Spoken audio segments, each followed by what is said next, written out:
Oltre 751 milioni di euro. A tanto, secondo le stime della CGIA di Mestre, potrebbero ammontare i rincari delle bollette per 2 milioni di famiglie venete.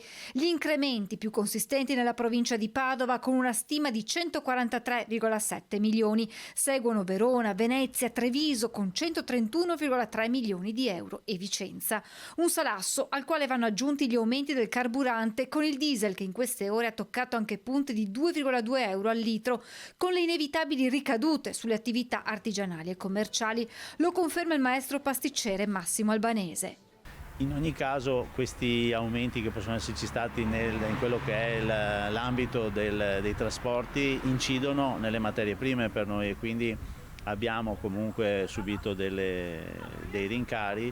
Ma se petrolio e gas risultano essere, a 2 settimane dallo scoppio del conflitto in Iran, le materie prime che hanno registrato l'impennata maggiore, non sono da trascurare le oscillazioni dei prezzi di altri beni che con la festa del papà e la Pasqua alle porte rischiano di pesare sulle produzioni legate a queste ricorrenze.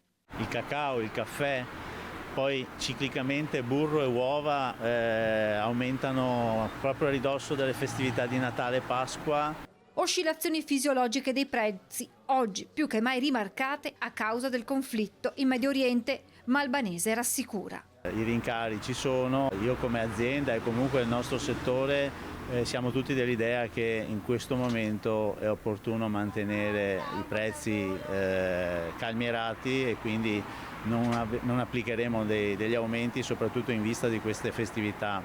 Festività dunque salvate dagli aumenti, ma le preoccupazioni, inutile negarlo, guardando al futuro, restano. Purtroppo queste cose creano un po' di preoccupazione, un po' di agitazione sia nel nostro contesto e quindi nella questione produttiva e anche nella clientela.